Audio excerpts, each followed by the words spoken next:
Welcome to In His Grip with Dr. Chuck F. Betters of markinc.org. Visit markinc.org, where you'll discover many free resources, videos, devotionals, and more that will equip you to walk by faith and offer help and hope. You can also find out about our online biblical counseling service. That's markinc.org. Take your Bibles, please, and turn with me to the book of Proverbs, chapter 9. I'm involved in the middle of this series, toward the end of this series, I should say, on teaching them young principles from Proverbs 1 through 9, hidden treasures from Proverbs 1 through 9 that you as parents, we as parents, need to teach our children before they reach teenage years. This is not to say that if they aren't taught these principles before they become teenagers, that God cannot and will not reach them, but it does become increasingly more difficult. And so as parents, young parents especially, as you're raising your children, as you're modeling as older families in the church, as covenant leaders in the church, these principles, as you're modeling and mentoring others, they need to see the principles spelled out for us in the first 9 chapters of Proverbs. We've established a website where you can follow the development of this series, especially in its book form, called teachingthemyoung.com. So just tune in there and pray for the release of this material. We want God to use this material in the lives of many. Oftentimes, older couples will come up to me after preaching series messages on family and marriage and children and parenting, and they'll say, I wish I had this when I was younger. Well, I wish you did too. And I trust that God will use what we're doing now to put into your hands the materials that you need to help your children and your grandchildren and your neighbors' grandchildren, etc., to learn these principles. And we come now to the 9th chapter of Proverbs, and I want you to teach your kids this story. I want you to listen closely. It's not a biblical story, but it certainly has biblical ramifications. About 20 years ago, I stood in a little tiny cemetery that probably most of you, even if I gave you directions to it, would not be able to find. And there in that cemetery, I buried a very dear friend, a woman in this church who was also a close friend of my wife, who were battling at the same time the same disease, breast cancer. And we watched as this fast-growing breast cancer in this wonderful lady named Barbara took her life and eventually led her into the very kingdom of God. It was quite a loss for all of us as a church. Probably most of you do not know or did not know Barbara Weldon. Most of you did not know and do not know Howard Weldon. The reason you may not know them is because they were never up front. They were always behind the scenes. They were the people who never led anything, never received any glory, never received any praise, but faithfully, and I mean faithfully, prayed this church and its leaders before God every day with grace and dignity, and yes, at times even struggle and pain. Howard used to sit in that balcony up there, all the way in that back row. He would either be on that side over there, or he'd be on that side over there. Many of you probably, if he walked into this room right now, would not know him. Well, yesterday, I stood at that same gravesite. Took me a while to find it. And I laid my brother Howard Weldon to rest. Howard is now with his Lord, and he is with his dear wife, whom he missed greatly these past 20 years. Howard was a man who would stand faithfully every day in the gap for me. Every day. He and another brother from this church, a man whose name you also may not recognize, John Krause, used to walk as old men. They used to take a walk every morning. Faithfully, every morning, they would get together and they would walk. It wasn't for the purpose of exercise, per se. For them, it was a prayer walk. They would get together every morning, these two old men, and they would faithfully pray for your pastor, for the church leaders, for this church, for this great congregation. They never received any acclamation. They never received any praise, and you did not know they were praying for you. But they did so day in and day out. The weather did not matter.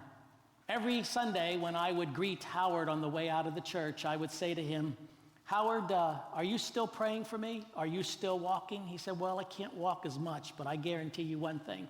I don't miss a day where I don't intercede for you. Well, I laid Howard to rest yesterday. There was no fanfare. Only immediate family were there. The presses did not stop. The world did not come to a close to celebrate his death. But I guarantee you one thing. There was a huge party going on in heaven. And these are the kinds of men and women our church needs to hold up to your kids and to say to your kids, just like the Apostle Paul did, in so much as they follow Christ, follow them. These were people who loved the church through its warts, through its inconsistencies, through our failures, through the times when they agreed and times when they disagreed, but faithfully sustained the church in prayer. Why? Because they loved and love the body of Christ. The question now becomes, do your children love the church that way? Last week when we were together, I looked at Proverbs chapter 9, and it starts out with this description. It says, wisdom has built her house. Now, as we've studied through the Proverbs, we've hopefully taught you by now that wisdom is Christ.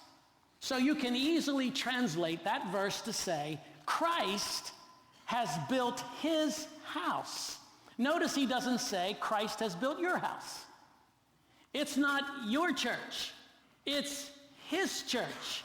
He said, I will build my church, and the gates of hell will not prevail against her.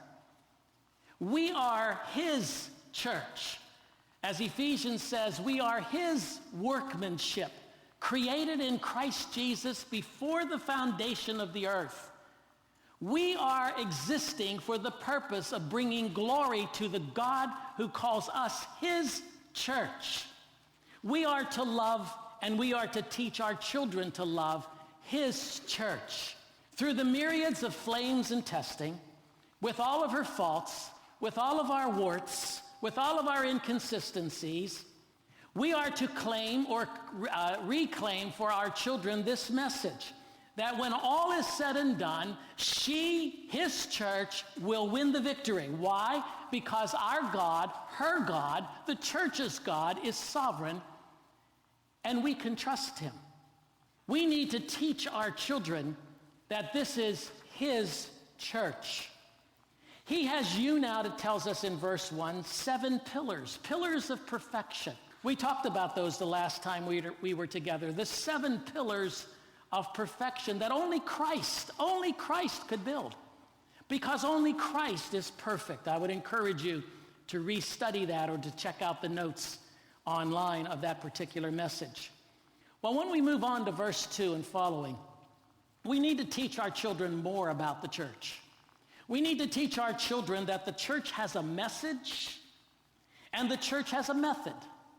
If you look at verse 2, it says she has prepared her meat and mixed her wine. That's Christ. He prepared himself. His blood is that wine. His body is that bread. She also has set her table. She has set out her maids, and she calls from the highest point of the city. Here is the message. She has mixed the wine. She has set her table. Here is the message, verse 4. Let all who are simple come in here. Now, I want you to note that very closely, because you're also going to see that's Satan's message. He uses almost the exact same words at the end of Proverbs 9 to declare his message. Let all who are simple come in here. She says to those who lack judgment, come eat my food, drink the wine I have mixed, leave your simple ways and you will live. Walk in the way of understanding. The message is come. The message is that the meal has been prepared. The table has been prepared. The blood has been shed. The body has been given. Come, those of you who lack judgment. That's the message of the church. And the method that he uses, she calls from the highest point of the city. Verse 3, she has sent out her maids. That's you. We are the simple ones who have already come. We are the maids. We are the servants. We are the bond slaves. And we are the method God has chosen to get that message out. His church, with all of her warts, is the method God has chosen to say to this fallen and lost world, the table's been prepared. Come, you simple, those of you who lack judgment, come and eat his food and drink the wine that he has mixed. Leave your simple ways and you will live. Walk in the way of understanding. Now let me just say one thing about this. We have lots of programs. Churches are programmed to death. Our church, other churches, you see banners on the highway. We're advertising this, we're advertising that. We're making sure that everybody knows all the programs that we have in the church. And that's good. Nothing really wrong with that, unless we equate the programs that we have with the methodology of getting the message out. Somehow or another, we've translated in our own minds that the more programs we have, the stronger the message is that we're getting out. And that's not true. Because ultimately, the message, the methodology of the message boils down to one very simple thing. You must express what you possess. You are the instruments that take the message to the world. This is the church. The world is out there. Your mission field is not in here. Your mission field is out there. And the effectiveness of any church can be measured by how often and how intensely and how strategically the church, that is you, those of us who gather here, are taking that message into our mission fields in which we live, our personal circles of influence. We can have a gazillion programs in the church, and your kids can fall in love with the programs and never understand or embrace the methodology that God has chosen. The 2x2s, the evangelistic fervor of the believer, the one who desires more than anything else that lost people know him. Are your children urgent for lost people? Are you urgent for lost people? Let me say without apology, some of you won't like this. Without apology, I say this. If you have no evangelistic fervor, you do not love the church. You love yourself. Because the church is the bride. Jesus is the bridegroom.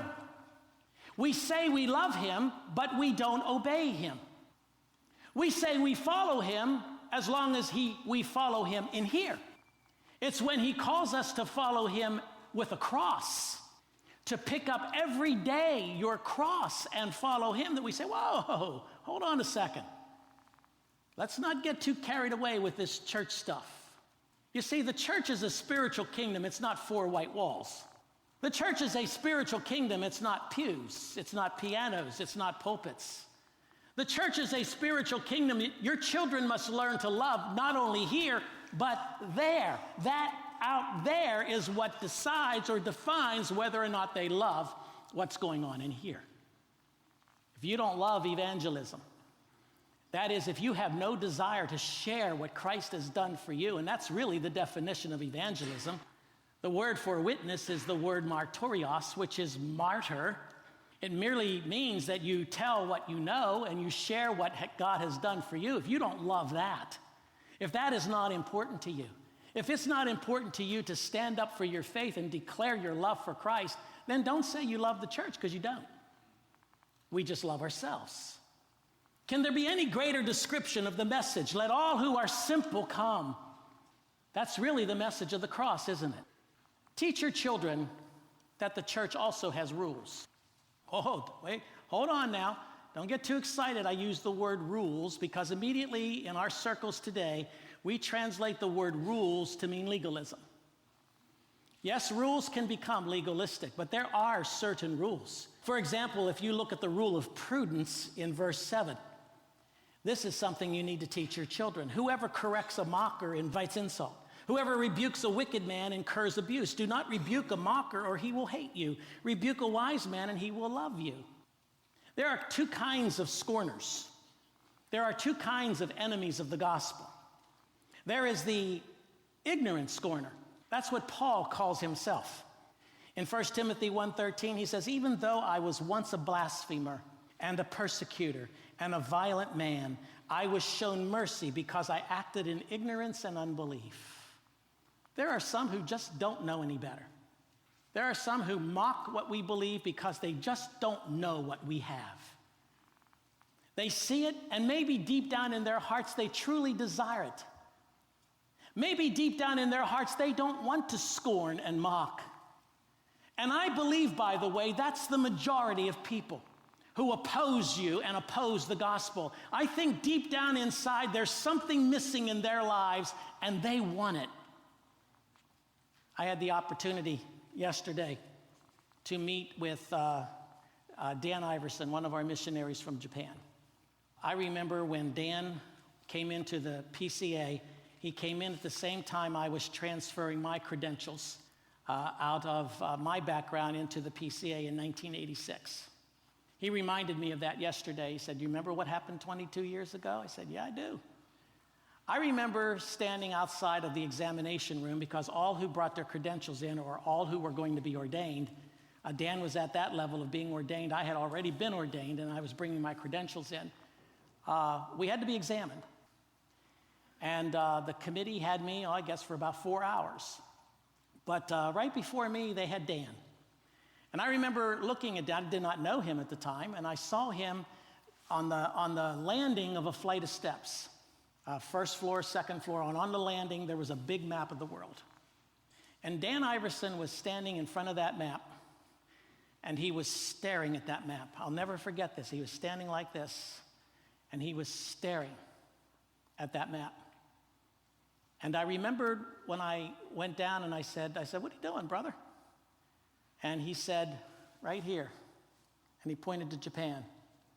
He said, 99.9% of the people there do not know Christ. And the other 0.1 or 0.5% that claim they're Christians, you know and I know that claiming to be a Christian does not necessarily mean they've been bought with the blood of Christ. And he said, that's where God has called me. And for 22 years, that's where he's been laboring and doing an outstanding job of declaring the message of Christ. Well, yesterday I saw Dan. I hadn't seen him in many years. He came down, and he brought with him a Japanese pastor, the Japanese pastor's wife, and their 3 of their 4 children, teenagers, who were with them. The 5 of them, or I guess 6 of them, live in a 700 square foot house. And I don't know how many of you know how big that is, but that's not very big. 700 square feet, and in Japan, they pay $3,000 a month for that. To own property in Japan is something most people can't even fathom, especially in Tokyo. They can't even fathom owning a piece of property. Churches dream of the possibility of someday owning a tiny little speck of property. They had just been to Redeemer Church in New York, which is one of our larger PCA churches. Redeemer Church has very little property, but they're doing an awesome job on very little property down in the streets of Manhattan. And they came here. They came here to meet me. They came here to tour our facilities and to talk to me about our vision. Dan was trying to give them an opportunity to see a broad range of ministries and ministry leaders and what have you, and see the church in a different light as a Japanese leader might otherwise see it. And I met them out in the parking lot. And the pastor and his wife, who could not speak English, got out of the car, And without speaking a word of English, I knew exactly what they were saying. They stood there with their 3 kids, and they just looked at this property. Their faces dropped. Their jaws literally dropped. And they said, wow. And then I told them, well, we're buying 40 more acres. What? And as I took them on a tour of this building, you could just see the amazement in their faces. They had never seen anything like this. And you know, sometimes that's what it takes, is for an outsider to walk in here and to see how much your kids ought to love the church, to see how much God has blessed this great congregation. And as I took them on a tour of the facilities, as we talked about how each building was shaped around a particular vision, they were learning. You could see them. They were like sponges. They were just absorbing everything. Their kids, we went up to the youth room. I said, there's one more place you need to see. We need to go up to the loft. You ever been up to the loft? You should have seen their teenagers when they went up there. They were like bullets. They just hit the machines that are up there, and they just were playing the guitars and looking at the stage, and they're the same kids we have. The same ones. They're no different. Oh, they look a little different, but they have the same needs. We went out to lunch. I took them all out to lunch. We went down to a little Italian restaurant down here, and the waitress who came to the table was immediately confronted by Dan Iverson evangelistically. Didn't take him long. He asked her what her name was. She gave the name. To make a very long story short, she's a believer. She knows the Lord. She's involved in another church. And what amazed the Japanese pastor was this. He had never met, any time in his 19 years of ministry in Japan, he had never met in a public setting a Christian. Never. Well, she went one step further, because Dan asked her, would you remember to pray for the church in Japan? Would you remember to pray for our ministry? She said, well, let's pray right now. And she came, and the Japanese pastor's wife, led in prayer for this waitress in Japanese. Weren't too many dry eyes at that table, I can tell you that. It was quite a moving experience. The Japanese pastor looked at me. He was sitting right beside me. He looked at me, and he had tears in his eyes. And he said, this has never happened before, let alone meet a Christian in public. It's never happened before that one of them would actually pray with us. Because you see, in Japan, the whole worldview of Japanese people and the whole worldview of the church goes something like this. Your identity is determined by how successful you've become. If you're well educated, if you're well financed, if you've achieved stature in society, then you are considered to be a successful person. Do you know what the number one killer of people is in Japan? Suicide. You want to know why? Their religious system says, well, if you failed in this life, you're only coming back again. You'll only be reincarnated. You get a second chance anyhow. So why not just end it? The whole of their identity is wrapped up in success. And here in the middle of all of that is the church of Jesus Christ, a man staring at a map, a man who sees that vision of how people can find true identity in Jesus Christ. And afterwards, I said to him, I know this looks good, but Dan, it's not good here.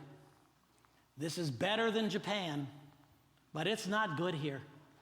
This is a divided nation. We're divided churches. We're divided politically. We're divided racially. We're divided by worldview. We're divided. And it's not getting any better. It's getting worse. and more, the evangelical church is becoming a minority. And one of the reasons I believe that is happening is because our children, that generation and the generation after that generation and even the one before me, those generations have not truly loved the church. We've loved its programs. We've loved getting together. We've loved our buildings. We've loved our friendships, but dare not meet my needs and see how much I love the church. That's got to stop. And as parents, you need to teach your children that we have rules. The scoffers are out there. The scorners are there. The willful scorners are also there. Acts 13 speaks of Paul and Barnabas going and preaching the gospel to the willful scorners, who then rejected the message, and Paul and Barnabas said, well, we see that you're not interested, so we're going to go next door and preach it to the Gentiles. And many were converted.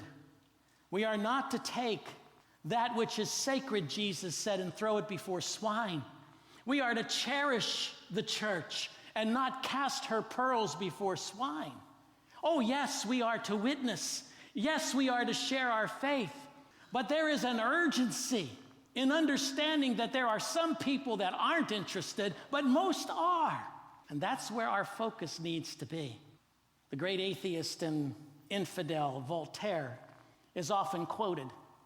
Scholars like to quote the things that the brilliant Voltaire said, but there's something Voltaire said that very few scholars like to repeat, because it really speaks to Voltaire's heart. Let me tell you what Voltaire said. It's very simple, very succinct phrase.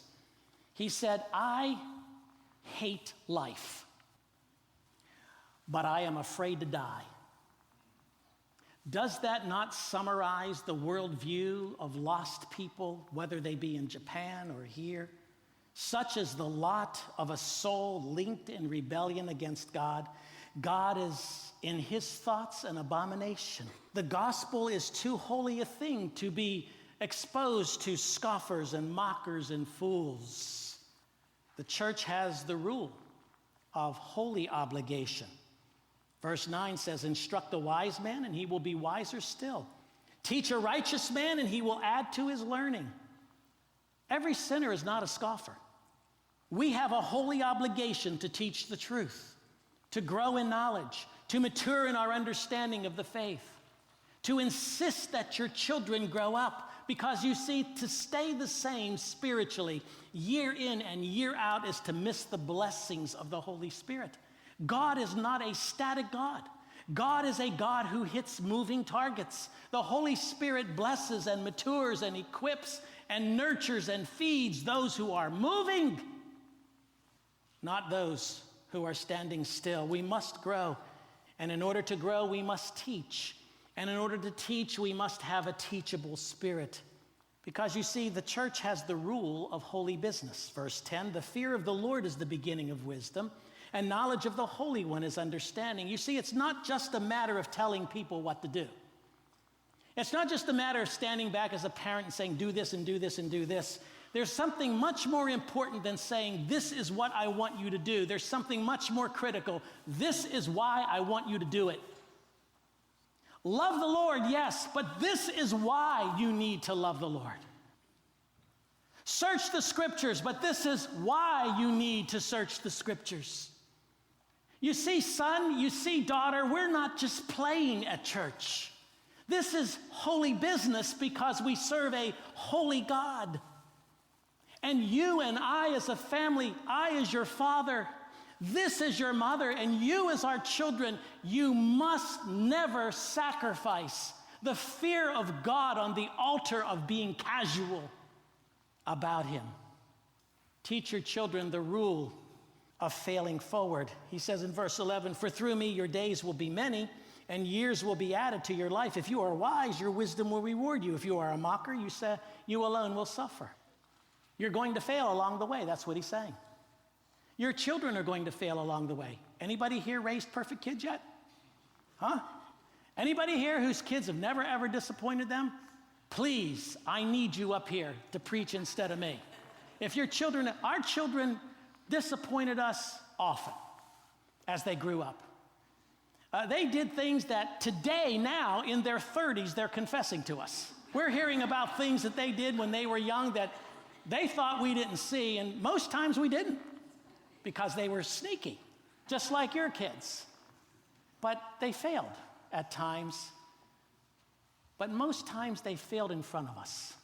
They failed forward. Your church will fail forward. Your church will fail in front of you. We're not always going to please you.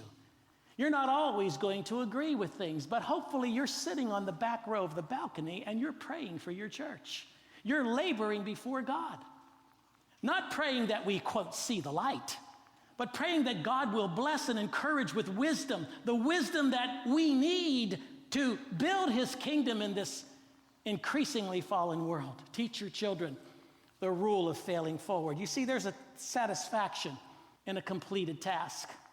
I guarantee you, when I stood at the altar and married my kids and knew who they were marrying, knowing that our son-in-law had come to know and experience God's love and forgiveness, shook like a leaf when he came and asked me to marry my daughter.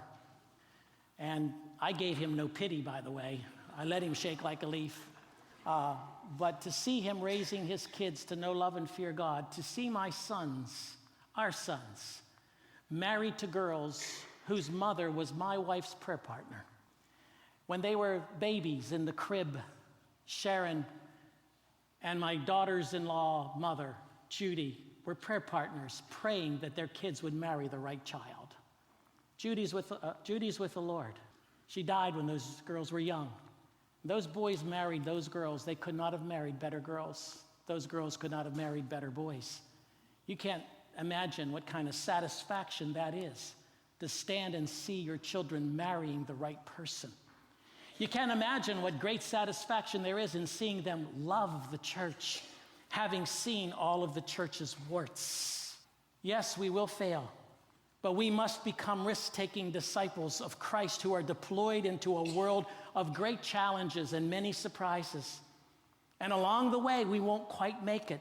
But just as in your home you want your kids to fail in front of you, so also in your church, you want your church to fail in front of you so that we can urge one another forward. What do we do in the church? We do something in the church that very few, if any, organizations ever do. When we fail, we shoot our wounded. Like horses, we shoot our wounded. We throw each other under the bus. Why? Because many of us are captivated by the past. And that's where we want to live. We want to live in the past. You see, to remain locked in the past is to really trivialize kingdom building, because that's not where God lives. God does not live in the past. God is always ahead of us. He is always urging us forward. Isn't that what the Apostle Paul said? Didn't he say something about running a race well? Didn't he say something about keeping your eyes fixed on the goal? Didn't he say something about pressing forward, not turning back, putting your hand to the plow? Didn't Jesus say something about putting your hand to the plow and turning back? You're not fit for the kingdom of God? How many people have you ever seen run a race where they suddenly stop and they turn around and they say, I'm going to run backwards? I remember one illustration of this. You men will remember this. Somebody, if you remember who it was, holler it out to me. Remember the guy that recovered the fumble or intercepted the pass? Big lineman. Remember that guy? He caught it and he starts running the wrong way. But this big old lineman, he is going down the wrong way. He is heading toward the other team's end zone, or his own end zone, I should say. He is going down and he's going to score a touchdown for the other team. And guess who was chasing him? His own teammates hollering, stop! And guess who was behind them? The other team saying, keep going, keep going. Why? Because he was going the wrong way. Well, that's what happens when we trivialize the kingdom, when we run the wrong way, when we keep looking back. The race is that way, not that way. The race is out there. It's not back here. Press on means go this way, not that way. Consider what David told Saul. Remember that story of David and Saul, where Saul was absolutely convinced that David was trying to kill him? So he's asleep one night. David sneaks up, cuts off a piece of his robe, walks out the next morning, yells out, King Saul, look what I could have done to you. And he says this in 1 Samuel 24:14, against whom has the king of Israel come out? Whom are you pursuing? A dead dog? A flea? Can a dead dog harm you? Yes or no? Can a dead dog harm you? Not unless you eat it. Maybe if you eat it, it could harm you. Can a dead dog harm you? No. Is a flea dangerous? No. You just wipe them away. It's a good question for us to ask when we talk about the church. What are you chasing? A dead dog? A flea? That's a very good question for you to ask your kids constantly. And you know where that starts? It starts by identifying the dead dogs and the fleas that continually raise their ugly heads in your own home. What have you made so important that's really not that important?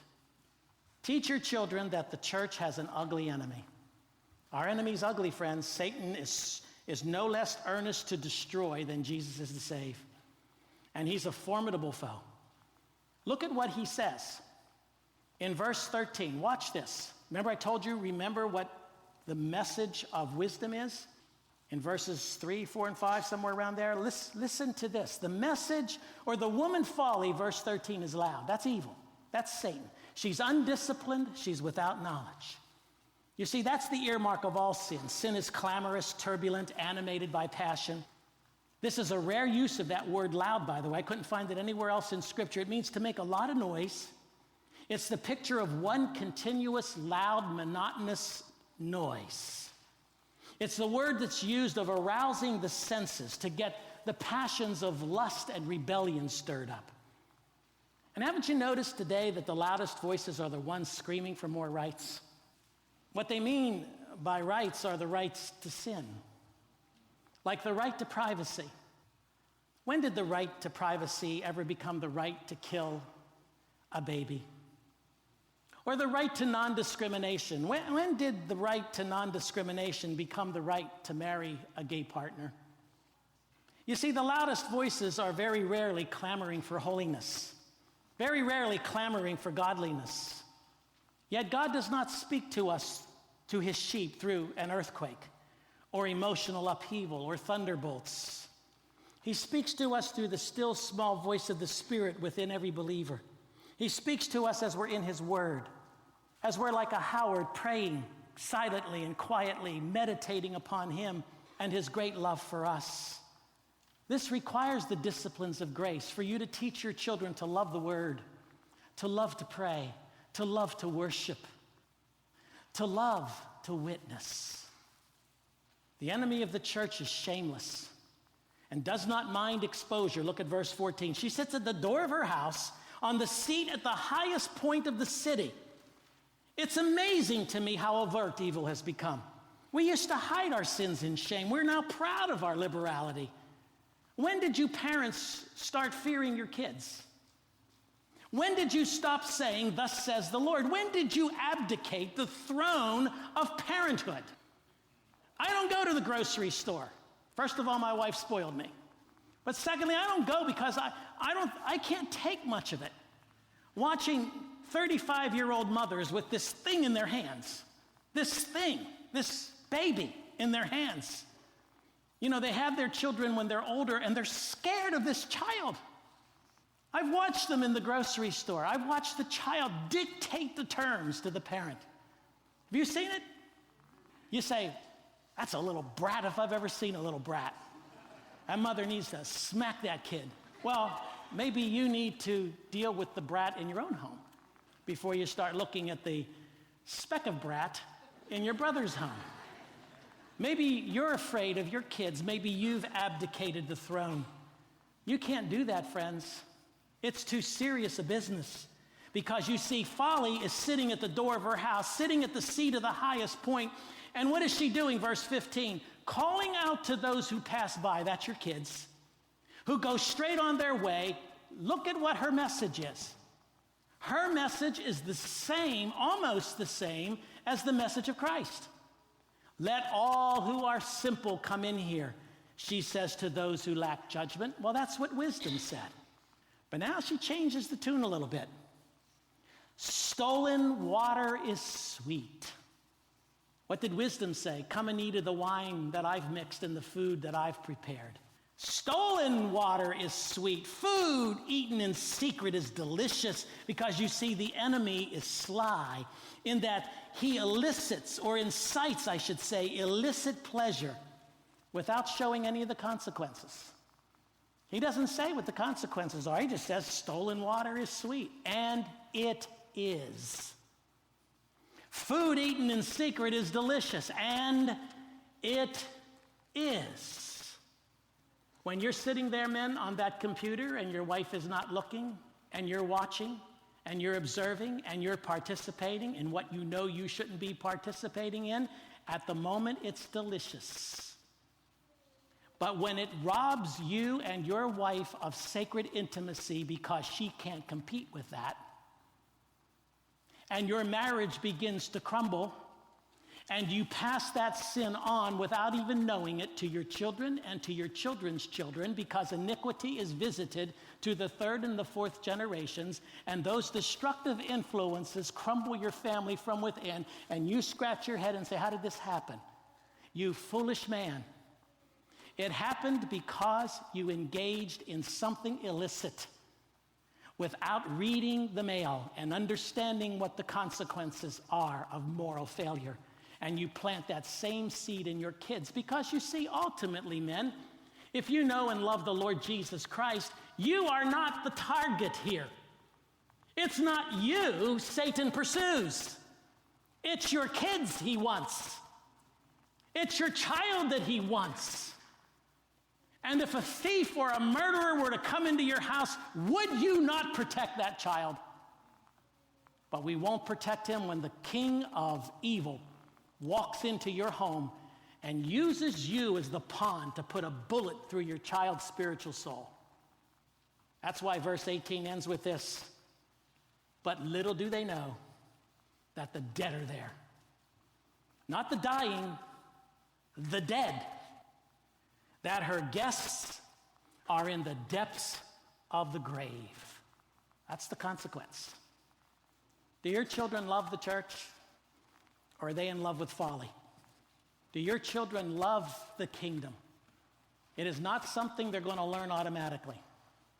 It is something they're going to have to learn from you.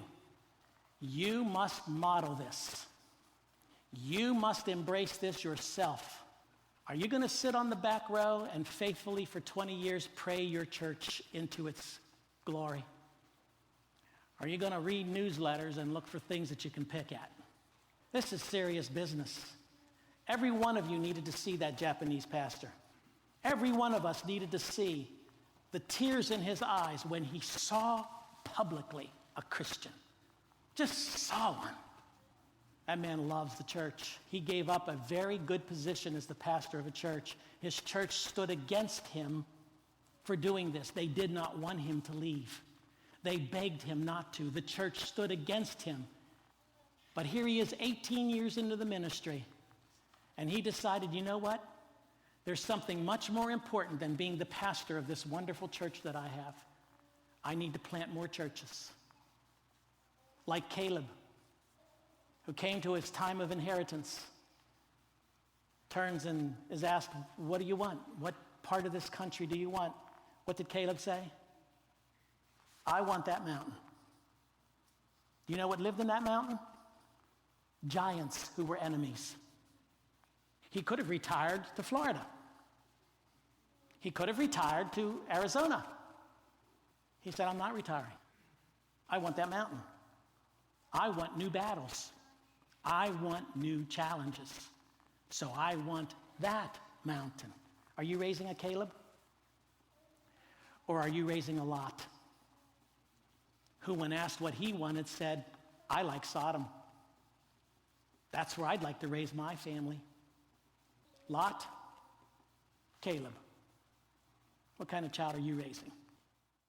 You've been listening to Dr. Chuck F. Betters in this program brought to you by MarkInc.org, proclaiming the truth that God is sovereign and you can trust him. Please visit us online at markinc.org to learn about other free resources, such as our Help and Hope personal stories addressing a variety of topics and difficult circumstances. Hear answers to tough questions about suffering and the sovereignty of God in our Ask Dr. Betters video series. Receive encouraging devotionals from Daily Treasure, and more. Looking for help? We now offer online biblical counseling service through Anchored Hope Biblical Counseling, an online platform that will bring solid biblical counseling to those in need wherever and whenever they need it. Visit biblicalcounseling.online to make an appointment today.